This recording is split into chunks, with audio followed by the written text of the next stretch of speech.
আল্লাহ তাআলা বলেছেন আনাকিমুদ্দিন ওয়ালা তাতাফাররাকু, আমার দ্বীনকে প্রতিষ্ঠা করো আর এই ব্যাপারে কোনো মত পার্থক্য করো না। জামাত ইসলামী বিগত অর্ধ শতাব্দী পূর্বে এই উর্বর জমিনে তাওহীদের বীজ বপন করেছিল।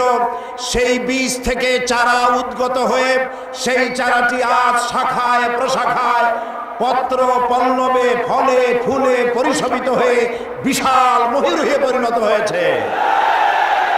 এই জামাত ইসলামের একজন নগণ্য কর্মী হিসেবে আমি নিজেকে ধন্য মনে করি, আল্লাহর শুকরিয়া আদায় করি।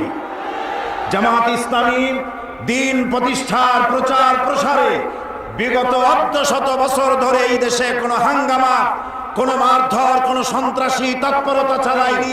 সম্পূর্ণ গণতান্ত্রিক পদ্ধতিতে গণতন্ত্রের বিকাশে দ্বীন প্রতিষ্ঠার জন্য একদল সুশৃঙ্খল কর্মী বাহিনী তৈরি করেছে সারা দেশ জুড়ে।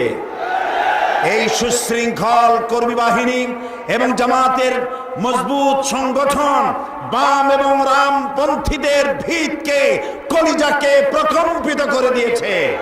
তাই তারা আজ লেগেছে জামাতের পেছনে।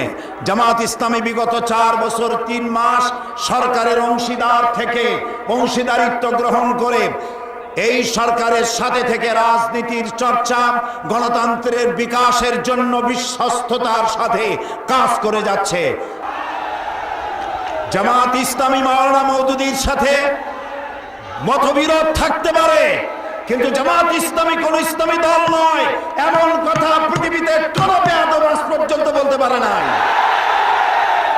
আমরা ইসলামী আন্দোলন করি জাহান্নামে যাওয়ার জন্য নয়, কারো কাছ থেকে সার্টিফিকেট গ্রহণ করে জামাত ইসলামীর ইসলামী আন্দোলন করতে হবে এমন কাঙ্গালি বনা জামাতের হয় নাই।